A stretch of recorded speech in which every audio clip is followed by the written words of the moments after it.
자, 우리가 면세 항목 생각하는 거는 우리 부가가치세는 일반 소비세라서 이 면세 항목에 적혀 있는 거 아니면 전부 다 과세를 한다라는 거죠. 그죠? 자, 그리고 자, 이 면세품만 판매하는 사업자가 면세 사업자라고 했는데, 자, 그럼 면세 사업자의 적격 증빙은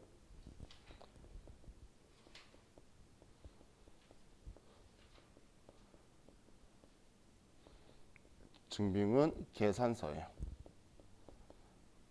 우리 과세 사업자는 세금 계산서고 면세 사업자는 이제 계산서를 이제 적격 증빙으로 쓸 거예요. 그럼 우리가 계산서를 수취하다, 발행하다라고에 따라서 우리는 발행하면 매출인 13번 매출 면세, 이걸 받으면 매입인 53번 매입 면세, 뭐 이렇게 매입 매출 전표에서 우리가 했었었죠. 자, 그럼 이 면세 사업자의 형태를 보면 우리 219페이지에 가면 미가공, 농수산, 축산, 인산품 때문에 우리가 쌀집이라든지 아니면 우리 정육점이라든지 아니면 우리 뭐였죠? 꽃집이라든지 과일 가게 이런 것들은 면세 사업자죠. 그죠? 자, 그리고 이번에 의료보건 용역에서 자, 그래서 우리 병원도 면세 사업자죠. 병원. 그럼 이 의료보건 영역하고 장의사 뭐 이런 것도 면세 사업자인데 애완동물에 대한 의료보건 영역이나 아니면 미용 목적으로 하는 거 있죠. 그거는 그냥 일반 과세예요. 자, 그리고 교육 용역 학원은 면세 사업자죠. 학원. 자, 학원 같은 경우에 자, 학원에도 봉고차 같은 거 운행을 하죠. 그럼 그 봉고차를 쓰다가 팔았어요. 그럼 자동차는 과세품이죠. 그럼 학원에선 팔 때 부가가치세를 받아야 될까요? 그런 생각 한 번도 안 해봤죠. 살면서. 자, 자동차는 당연히 과세품은 맞지만 우리 학원이 면세 사업자니까 부가가치세를 받아서 세무서에 낼 수 없는 사업자죠. 그렇기 때문에 우리는 부가가치세를 받을 수가 없다는 거예요. 그래서 학원에서 나중에 자동차 사면 자동차를 포인트로 잡으면 안 되고 학원을 포인트 잡아야 돼요. 면세 사업자네. 그러면 쟤는 나한테 계산서를 줬겠네. 이렇게 포인트를 잡으셔야 된다는 거예요. 자, 그럼 우리 도서, 신문, 잡지 뭐 이런 것들 때문에 우리는 서점도 면세 사업자가 되고 서점. 이제 다음 페이지 넘겨서 이제 금융 보험 용역이라고 적혀 있죠. 그래서 은행도 면세 사업자예요. 은행도 면세 사업자다라고 보시면 되고 그 외 나머지는 자, 여러분들이 자, 이렇게 보시면 되는데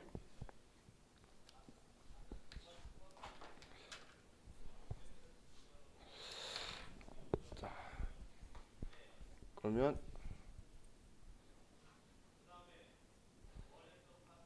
자, 우리 토지를 가지고 봤을 때 토지의 공급은 면세고 토지의 임대는 과세예요. 또 건물을 가지고 볼 때 건물의 공급은 과세고 건물의 임대도 과세예요. 자, 이게 우리 기본 틀이에요. 자, 그런데 자, 여기에서 예외가 있는 게 이제 건물의 공급에서 여기에서 예외가 국민주택 규모 이하의 주택의 공급은 이제 우리는 면세를 해줄 거예요. 그럼 국민주택 규모가 85제곱미터예요. 85제곱미터. 그럼 일반적으로 아파트 평수하면 한 32평 정도 돼요. 그럼 대한민국 국민이 좀 큰 집에 살더라고. 그래서 이 국민주택 규모 이하는 우리는 면세로 하고 있는 거고, 그리고 우리 건물의 임대도 과세인데, 부동산 임대는 다 과세인데 주택의 임대는 예외예요.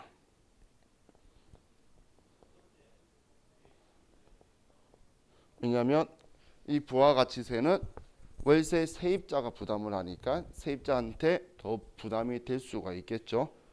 그래서 우리 건물의 임대 중에 주택의 임대는 면세예요. 면세. 자, 그럼 토지의 임대도 과세인데 얘도 예외가 주택의 부수 토지는 토지 임대는 면세를 해줄 거예요. 주택의 부수 토지. 자, 표현이 부수 토지지 앞마당 이야기하는 거예요. 집 앞마당. 왜냐면 건물 따로 땅 따로 해서 단독주택을 월세 냈는데 땅 부분만 과세하면 웃기죠. 앞마당만. 그거는 통째로 면세를 한다는 이야기예요. 자, 그래서 자, 지금 이 부분을 여러분들이 인지를 하시고, 그럼 토지의 공급은 순수하게 면세이고 그 외에는 주택에 해당하는 부분에 대해서만 이렇게 면세 제도를 띄고 있구나라고 인지하시면 될 것 같아요. 자, 그럼 이제 이 아래에 그 220페이지에 면세 폭이라고 적혀 있죠. 자, 면세 폭이는 함부로 할 수는 없어요. 왜냐하면 면세는 소비자를 위한 제도이기 때문에 우리 마음대로 포기하고 싶다고 포기하는 게 아니라 최종 소비자한테 영향이 안 미쳐야 돼요. 그래서 우리 시행령 오른쪽에 적혀 있는 거 보면 부가세 시행령이라고 아래 표에 적혀 있죠. 첫 번째가 영세율 적용받는 경우 적혀 있는 거, 수출하는 거니까 우리나라 소비자한테 영향을 미치지 않겠죠. 그리고 그 아래에 학술, 연구단체, 기술단체 이런 곳에 우리가 공급하는 거는 지금 나하고 연관 없어 보이죠. 이런 거에 대해서는 면세를 적용 안 받고 싶으면 면세 포기를 할 수 있다는 거예요. 자, 그럼 우리 오른쪽 보시면 면세 포기 절차는 아주 간단해요. 그냥 아무 때나 하면 돼요. 면세 포기는 그냥 아무 때나 가면 면세 포기가 되는데, 오히려 그것보다 그 아래에 면세를 포기한 자가 다시 면세를 재적용하려면 면세 포기일로부터 3년이 지나야 돼요. 이 3년을 기억을 해두세요. 우리 부가가치세법은 뭐든 돌아가려면 3년이 걸려요. 뭐든 돌아가려면 3년이 걸린다. 간이과세 포기한 자가 간이과세로 돌아가는 것도 3년. 면세 포기한 자가 면세로 돌아가는 것도 3년이라는 시간이 걸려요. 자, 그럼 영세율과 면세율 차이에 보면, 영세율만 가지고 먼저 보면 국경 조세 조정 목적으로 우리는 수출 산업을 육성하기 위해서 한 거고, 매출세액은 우리 세율이 0원이라서 0원이 될 건데, 매입세액은 전부 다 사업자한테 돌려주면서 국가가 받았던 거를 전부 다 없애버리는 방식이죠. 자, 그럼 우리 영세율 적용하는 사업자는 완벽한 우리 부가가치세법상의 사업자이기 때문에 그냥 부가가치세법상의 사업자 등록하고 당연히 세금계산서 다 발행을 하고 전부 다 모든 의무를 다 지고 있다는 거예요. 자, 그런데 면세 사업자를 보면 역진성 완화 목적으로 해서 기초생활필수품이나 의료보건 용역들이나 이런 것들이 우리 소비자를 위해서 있는데, 자, 매출세액은 당연히 없는 물건만 팔고 받을 수 없고 대신 매입세액의 공제도 없어요. 그 이전 단계 과세 사업자한테 징수됐던 세금을 국가는 돌려주지 않는다는 거예요. 그럼 부가가치세법상의 의무가 있는데 쭉 X하다가 마지막 두 개의 매입처별 세금계산서 합계표 제출하고 대리납부 의무의 동그라미가 되어 있죠. 이 두 개를 협력의 의무라고 해요. 면세사업자의 협력의 의무라고 하는데, 자, 면세사업자도 당연히 과세사업자한테 세금계산서는 받겠죠. 자기는 증빙으로서의 비용 인정은 받아야 돼요. 그럼 비용 인정 받기 위해서 세금계산서를 받을 건데, 근데 면세사업자가 세금계산서 받아서 그 우리 부가가치 신고한다고 해서 매입세액 공제되는 게 없으니까 그럼 부가가치 신고를 안 하겠죠. 그러면 물건 파는 사람도 제가 과세사업자인데 물건 팔면서 상대방이 세금계산서 달래서 줬는데 면세사업자 등록번호예요. 가운데 등록번호가 달라요. 그러면 저도 그냥 뒤에도 신고 안 하니까 저도 부가세 받고 제가 세무세 안 내도 되겠네. 어차피 과세관청은 모를 거잖아, 신고 안 하면. 둘 다 말 안 해주니까. 그죠?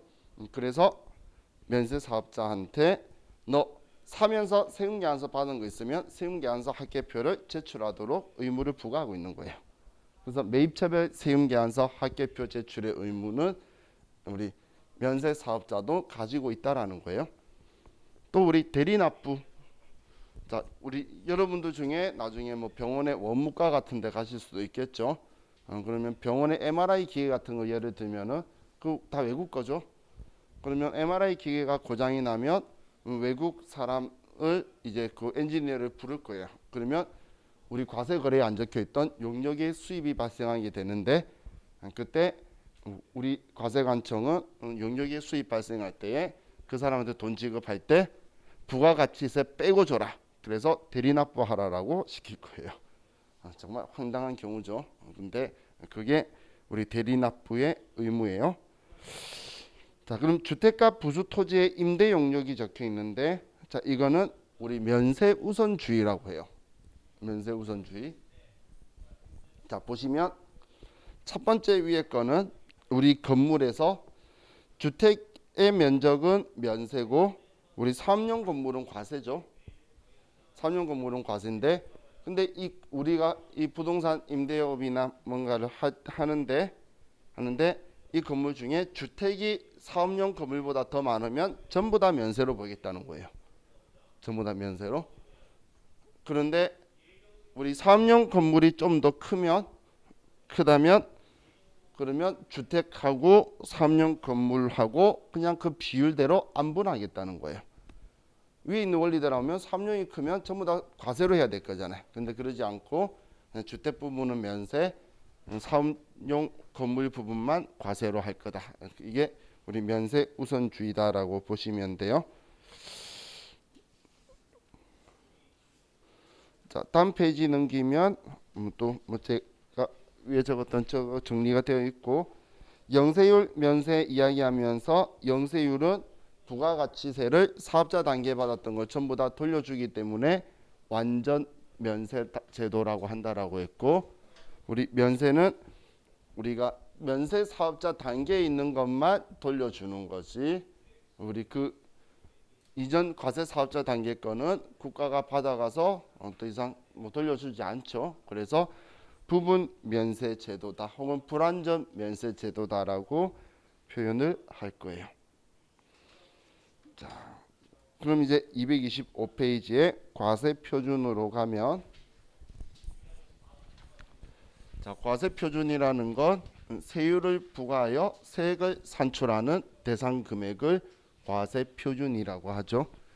우리가 과세 표준을 공부하는 이유는 매입 매출 전표에 공급가액 칸에 과세 표준을 써야 되니까. 그리고 이제 우리 부가세 신고할 때에 신고될 금액이 과세 표준이에요. 그럼 이 과세 표준은 세율을 부과해서 세액을 산출할 대상 금액이고 그럼 10%든 0%든 곱할 대상 금액이니까 우리는 그걸 공급가액이라고 하죠. 공급가액. 그럼 공급가액이 우리 과세 표준이 될 거고, 하지만 우리 단위 과세자한테는 우리는 공급 대가 부가세 포함 금액이 과세 표준이 되게 될 거예요. 자, 그럼 우리 다음 페이지 넘기면 이제 거래 형태별 과세 표준을 보면, 거래 형태별 과세 표준.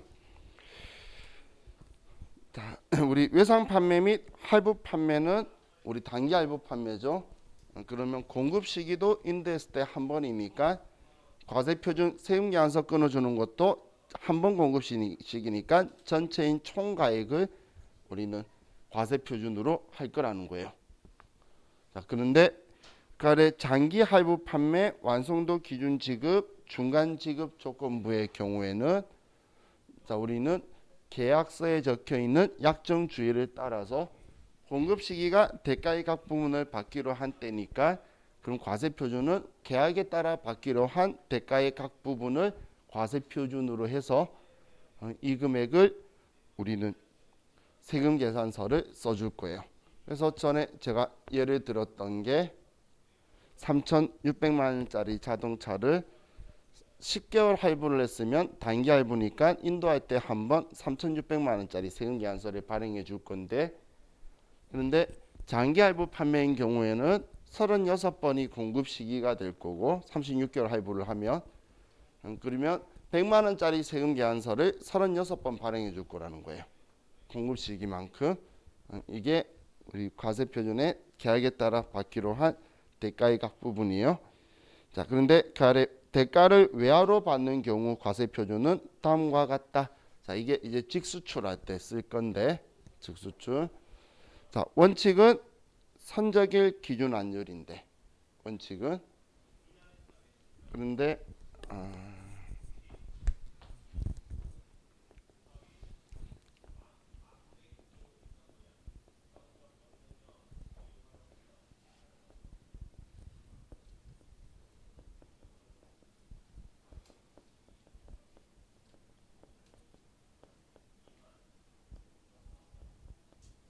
원칙은 선적일 기준 환율인데, 예외가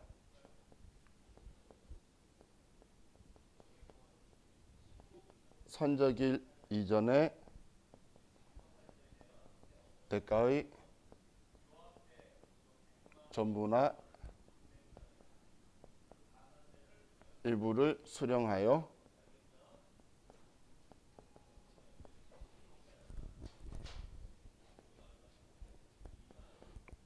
환가한 경우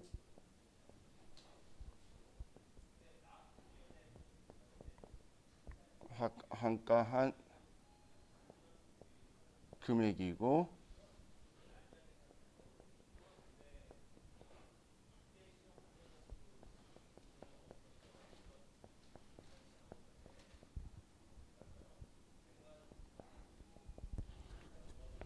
자, 우리가 원화로 환가를 한다면 환가 부분은 환가 금액을 사용할 건데, 그런데 우리가 환가를 안 하고 있든지 아니면 돈 아직 안 받았으면 그러면 그냥 선적일 기준 환율로 할 거예요. 예를 들어서 뭐 $10,000 팔았는데 2,000달러를 계약금 받아서 환가했어요. 그럼 2,000달러는 환가 금액이고 나머지 8,000달러는 선적일 기준 환율로 해서 우리는 과세 표준을 쓸 거란 이야기예요. 그래서 원칙은 선적일 기준 환율인데 그 이전에 대가의 전부나 일부를 수령해서 환가인 경우에 그 환가 부분은 환가 금액이고 나머지는 선적일 기준 환율이고, 그럼 받았는데 환가를 안 하면 그냥 전부 다 선적일 기준 환율로 갈 거다. 지금 이거는 부가가치세법상의 과세 표준을 이야기하는 거예요. 회계 기준은 그런 거 없어요. 회계 기준은 그냥 수익인식은 뭐 먼저 돈 받았든 안 받았든 신경 안 써요. 그냥 선적일 기준 환율이에요. 제품 매출은. 그래서 두 개의 생각의 차이가 있다라고 보시면 돼요. 자, 수입 재화에 대한 과세 표준이 있는데, 자, 우리가 재화에 수입할 때는 세관장은 내가 뭔가를 얼마에 샀는지 관심 없다라고 했죠. 그래서 관세 부과하는 과세 표준이 과세 가격에 우리는 관세도 추가하고 그리고 각종 세금을 전부 다 추가를 해서 그래서 그 세금들에다가 우리는 또 10%를 곱하는 방식을 띄게 되는 거예요. 자, 얘가 우리 수입 재화에 대한 과세 표준이에요. 자, 그럼 과세 표준에 포함되는 것, 포함되지 않는 것, 공제하지 않는 것을 보면 자, 과세 표준에 포함한다는 건 그냥 세금 계산서 쓸 때에 같이 공급가액에 들어가 있다고 생각하시면 되는데 자, 연불 판매 또는 할부 판매 이자 상당에 얘가 연불 이자라고 하는 거죠. 이 연불 이자는 우리는 과세 표준에 포함되어서 같이 그냥 세금 계산서를 발행할 거예요. 우리 회사한테 예를 들어서 매달 100만 원씩 달래. 그럼 거기에는 원금과 이자가 들어가 있을 건데 그걸 이자는 원래 금융이니까 면세가 되겠죠. 근데 그렇게 구분 안 하고 그냥 우리 세금 계산서 100만 원짜리 발행할 거다 그 이야기예요. 또 대가의 일부로 받은 운송보험료, 산재보험료 혹은 대가의 일부로 받은 운송비, 포장비, 하역비 이건 전부 다 대가로 우리가 받으면 전부 다 세금 계산서를 발행해 줘라는 거예요. 그러면 그걸 사는 사람의 상대방 사업자는 이 부가가치세가 부담되나요? 아니죠. 상대방은 돈 주고 부가세 주고 돌려받으면 되잖아 사업자니까. 결국은 우리 최종 소비자가 다 부담할 거예요. 자 그리고 개별소비세, 주세, 교육세, 농어촌 특별세 이 세금들은 부가세라고 부르는 부가적으로 주된 거래가 하나 있어야 딴 세금이 있어야 거기에 부가적으로 붙는 거죠. 그래서 얘네들은 우리 부가가치세법에서는 과세 표준에 포함해서 그냥 전체의 10%를 할 거예요. 수입만이 아니고 일반 거래에서도. 자 그럼 과세 표준에 포함되지 않는 것을 보면 당연히 부가가치세는 당연히 부가가치세에 부가가치세를 부과한다는 건 말이 안 되겠죠. 예를 들어 공급가액 100만 원, 세액 10만 원이면 100만 원에 10%를 해야지. 110만 원에 10% 하는 거 아니라는 거예요. 혹은 매출 애누리와 한입, 매출 할인. 자, 우리 100만 원 팔았는데 문제가 있어서 60만 원 하기로 했다면 그러면 60만 원에 과세 표준으로 해서 10% 받아야 되지 원거래 금액 100만 원 안 하겠죠. 당연히 빼야 되는 거예요. 혹은 공급 받는 자에게 도달하기 전에 파손, 훼손, 멸시된 거는 그럼 공급 받는 자한테 도달하기 전에 부서지거나 없어지면 물건 가격도 안 줄 거니까 당연히 과세 표준 넣는 것도 말이 안 되겠죠. 도달한 후면 그는 물건 산 사람의 책임이지만 도달하기 전이면 과세 표준이 안 들어갈 거예요. 자, 그리고 우리 공급 받는 재화 용역 공급과 직접 관련되지 아니한 것, 관련이 없는 국고보조금이나 공공보조금은 당연히 과세 표준에 들어갈 일이 없고 또 5번은 이번에 연체이자죠. 우리 연체이자에 대해서 세금 계산서를 새로 작성한다라는 거 본 적이 없죠. 내가 100만 원 세금 계산서 발행해 주는 데에는 100만 원의 연불이자는 들어가 있는 거예요. 그런데 이걸 내가 이번 달에 납부 안 했다고 해서 연체료가 붙었는데 그거 포함해서 세금 계산서 새로 발행해 주지 않죠. 그거는 들어가는 게 아니라는 거예요. 다음 227페이지에 반환조건부 포장용기 반환보조금. 전에 제가 이거 술박스 이야기 했었죠. 주류상이 우리 음식점이나 술집에 술을 납품할 때 우리는 술박스는 반환조건부죠. 그러면 술 가격만 과세 표준에서 뭐 20개다 곱하기 몇 이렇게 되는 거지 박스 금액까지 집어넣는 게 아니라는 거예요. 또 용역의 대가와 봉사료를 구분 기재하면 그 봉사료는 과세 표준 10% 붙는 게 아니고 왜냐면 인적 공급이기 용역이기 때문에. 자 그리고 우리 9번에 보시면 부동산 임대료와 구분하여 징수하는 보험료, 수도료, 공공요금 얘네들은 면세이기 때문에 부가가치세를 부담하지 않는다라고 과세 표준에 포함 안 시킨다라고 보시면 돼요. 자 그럼 과세 표준에서 공제하지 않는 것을 보면 공제는 뺀다란 뜻이죠. 그럼 공제하지 않는다는 건 빼지 않는 거예요. 빼지 않는 거. 자 첫 번째가 대손금이고, 두 번째가 판매장려금이고, 세 번째가 하자보증금이고. 적혀 있는 거 5년은 10년으로 바꿔주세요. 개정되었기 때문에 5년 적혀 있는 걸 10년으로 바꾸시고,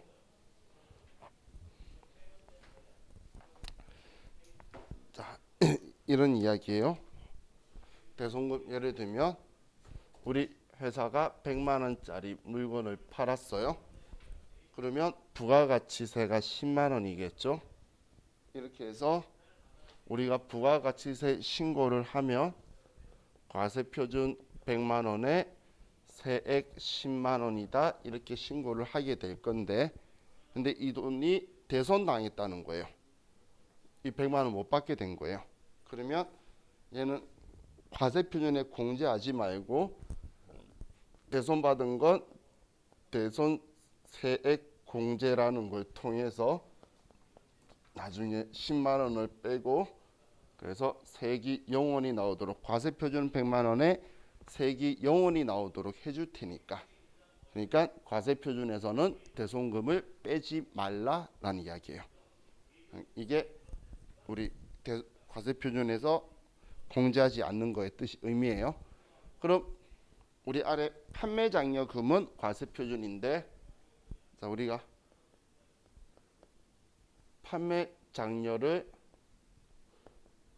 장려금을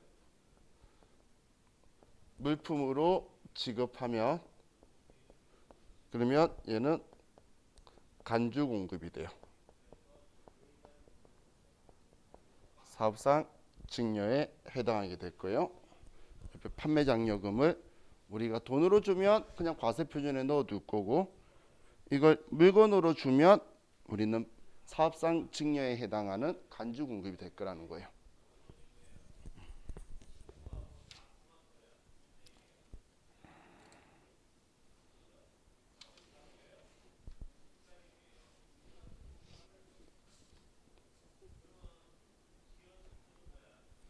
자, 다음 우리 과세표준에 대해서 또 이야기하는 게 있는데, 자 얘는 겸용사업자의 과세표준은 지금 신경 안 쓰셔도 돼요.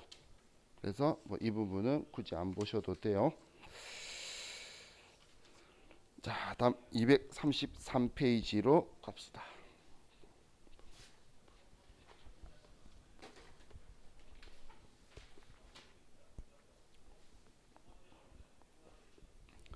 자 우리 거래징수라는 글자 본 적 있죠? 오늘도 제가 이야기를 했죠. 우리 과세사업자는 과세품을 팔면 무조건 거래징수, 내가 판 물건의 10%를 징수해서 납부를 해야 된다.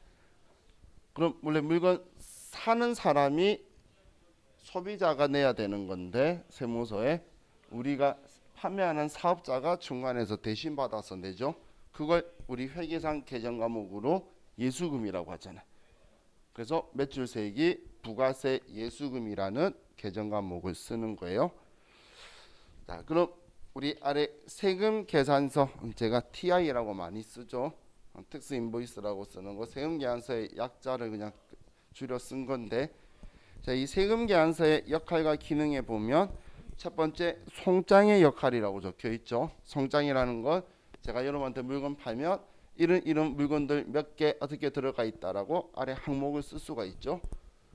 그리고 그 돈에 대해서 여러분한테 돈을 달라고 아직 안 받은 거면 청구에 표시하면 청구서의 역할이 되고, 돈을 받고 발행해 줬으면 영수증의 역할도 된다는 이야기예요. 청구서와 영수증. 자 그리고 우리 기초 증빙 자료의 역할, 영세한 사업자의 경우에는 기장 의무나 이런 거에 대한 그 역할을 세금 계산서가 받아서 가지고 있으면 그걸 다 한 걸로 봐줄 거예요. 그리고 소득세법이나 법인세법에서 얘는 적격 증빙의 증빙 과세 자료로 역할을 해줄 거라는 거예요. 자, 그럼 다음 페이지에 넘기시면 세금 계산서에 뭐 종류 적혀 있는데, 자, 세금 계산서는 그냥 세금 계산서하고 수입 세금 계산서 뭐 이거밖에 없어요. 혹은 또 영세율 세금 계산서는 세금 계산서의 하나인데, 세액이 0원이면 영세율 세금 계산서인 거예요. 만약에 세 칸이 아예 없으면 그게 계산서인 거예요. 세 칸 자체가 없으면 그게 면세 사업자의 적격 증빙인 계산서다라고 보시면 돼요. 자, 그럼 우리 세금 계산서의 필요적 기재 사항은 우리는 세금 계산서는 공급자가 더 중요해서 빨간색을 쓸 거라 그랬죠. 그래서 세금 계산서의 필요적 기재 사항은 공급자는 등록번호와 상호 성명이 필요한데 공급받는 자는 등록번호만 있으면 돼요. 공급받는 자는. 그리고 공급 시기인 작성일자와 과세 표준인 공급 가액과 세기 필요적 기재사항이에요. 그럼 이걸 제외한 나머지는 우리는 임의적 기재사항으로 없어도 그만, 있어도 그만이 그런 정보가 임의적 기재사항이다라고 보시면 돼요. 자, 그럼 아래에 일반 세금 계산서라는 표현이 있고 그리고 우리 전자 세금 계산서 발급 및 전송이라는 표현이 있는데, 자, 우리 종이 세금 계산서든 우리 전자 세금 계산서든 둘 다 세금 계산서라는 건 똑같아요. 자, 그런데 우리 종이 세금 계산서를 발행을 하면 그러면 그거에 대해서 우리는 빨간색 세금 계산서만 모아서 매출처별 세금 계산서 합계표를 부가세 신고할 때 제출을 하고, 그리고 파란색만 모아서 매입처별 세금 계산서 합계표를 우리가 부가세 신고할 때 제출을 할 건데, 그럼 원 세금 계산서들은 우리 회사가 5년간 보존하고 있을 거예요. 5년간. 근데 이걸 이제 과세관청이 받았을 때는 그럼 세금 계산서 합계표를 보고 입력을 다 해야 되겠죠. 그래서 우리가 전자세금 계산서 제도를 쓰면 국세청에 정보가 자동으로 들어간다는 거예요. 그럼 우리는 세금 계산서 합계표 제출의 의무도 면제해주고 그리고 보존 안 해도 정보가 전부 다 국세청 서버에 다 들어가니까 우리는 간편하게 할 수 있는데, 이 간편한 방법 제도를 우리가 국가가 강제적으로 조금 유도를 해야 되겠죠. 그래서 지금 현재 법인 사업자는 전자세금 계산서 발급 의무 사업자예요. 의무 사업자. 하지만 개인 사업자의 경우에는 우리가 직전 연도 총 매출액 과세 면세 합쳐서 총 매출액이 우리 3억 이상인 사업자는 전자세금 계산서 발급 의무자예요. 그럼 3억 미만이면 아직까지는 종이세금 계산서를 발행해도 문제가 없다라고 보시면 돼요. 그럼 우리 회사는 시험 볼 때에 우리 회사는 법인 사업자니까 전자세금 계산서 발행 안 할 리가 없어요. 근데 전자세금 계산서를 발행 안 하고 종이세금 계산서를 발행하면 가산세 1% 대상이 될 거예요. 나중에 가산세로 또 공부를 할 거예요. 그런데 우리가 종이 세금 계산서 받는 거는 아무 문제 없겠죠. 나한테 물건 파는 사람이 뭐 매출액이 3억 미만이겠지. 그러면 우리 그 사업자한테 받은 거는 종이세금 계산서로 매입세액 공제를 받으면 된다는 이야기예요. 자, 그럼 우리가 전자세금 계산서를 발급을 하면, 자, 235페이지 위에 네모 박스 아래에 보시면 전자세금 계산서를 발급한 때는, 자, 전자세금 계산서 발급일에 다음 날까지 세금 계산서의 발급 명세를 국세청장에게 전송하여야 된다고 적혀 있죠. 한마디로 전자세금 계산서 발급한 날에 다음 날까지 전자발급 명세를 전송해야 돼요. 다음 날까지.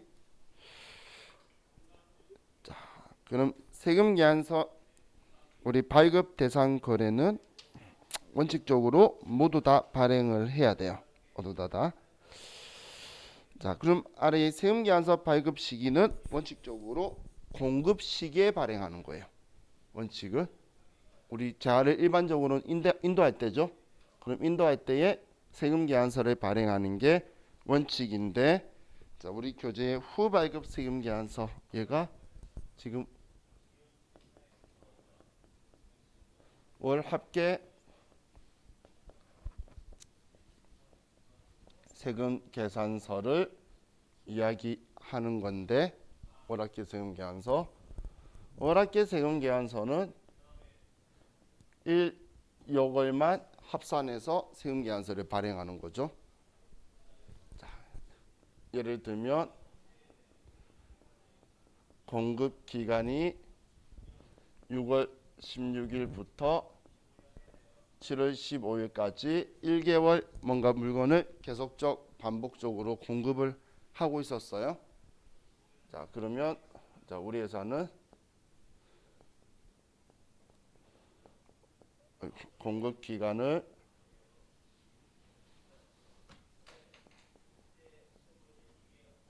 6월 16일부터 6월 30일까지 공급한 걸 가지고 작성 일자를 말일자 6월 30일자로 하고, 그리고 발급 기한을 다음 달 10일까지로 하는 거예요. 그럼 7월 1일부터 7월 15일까지 한 거는 7월 30일까지고 31일까지 작성 일자로 해서 8월 10일까지 발급을 하면 된다는 이야기예요. 그럼 지금 얘네는 공급 기간은 1여월 그달 것만 합칠 수 있다는 거고, 작성 일자는 말일자를 써서 발급 기한은 우리 다음 달 10일까지라고 보시면 돼요. 다음 달 10일까지. 자, 그래서 자, 우리가 세금 계산서를 자, 오늘 지금 9월 9일이죠. 오늘 세금 계산서 물건 팔았는데 세금 계산서 발행 안 했다고 과세관청이 뭐라 하면 여러분 뭐라고 말할까요? 죄송합니다 그럴 거예요. 우리는 월합계 세금 계산서 발행하기로 했다고 할 수 있잖아. 그래서 세금 계산서 발급 기한이 마치 다음 달 10일인 걸로 자리가 잡혀 있다고 보시면 돼요. 다음 달 10일까지 하는 걸로. 그래서 아마 월 초에 여러분들이 회사 가시면 거래처 전화하면서 물건 서로 판매하고 한 거에 대한 금액 같이 확정하고 공가에 확정해서 월 초에 월합계 세금 계산서를 발행해 줄 거예요. 그거는 뭐 미루고 잘못한 게 아니라 정확하게 잘 하고 있는 거예요. 자, 그럼 1여월 안에만 되는 거지 다른 달께 섞일 수는 없다라는 이야기예요. 1개월이 아니라 그 달 것만 합칠 수 있다가 1여월이라는 말에 키워드예요. 1영년이다 그러면 그 해 것만, 이런 식이에요. 자, 그럼 다음 페이지 넘기시면 이제 선발행 세금계산서 있는데, 선발행 세금계산서는 그 옆에 가능하다라고만 적어두세요. 가능함. 선발행 세금계산서는 우리가 가능하다라는 거예요.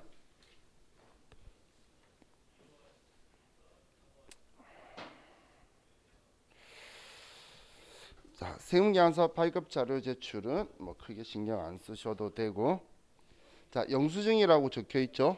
자, 이 영수증은 우리 아래쪽 영수증 발급하는 사업자의 비곡 칸의 경계선이 있죠.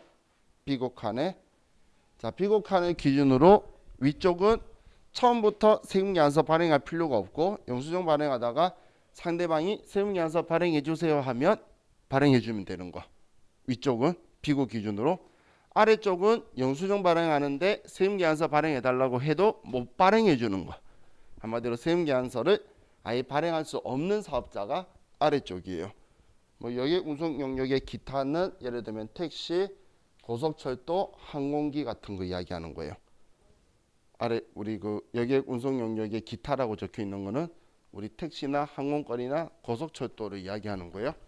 그러니까 아래 목역 이발 비용 입장권 발행하는 거, 뭐 이거는 여러분들이 이제 외우게 될 거예요. 외우시게 될 거니까 아예는 세금계산서를 발행할 수가 없어서 영수증만 발행하는 과세 사업자도 있구나, 이렇게 구분만 생각하시면 될 것 같아요. 자, 여기까지 하면 저와 같이 어느 정도 봤고, 자, 우리 좀 쉬었다가 이제 매입세액도 보고한 후에 우리 컴퓨터 실기를 하게 우리 컴퓨터 안 켜주신 분들은 컴퓨터도 켜주세요. 자, 쉬었다 합시다.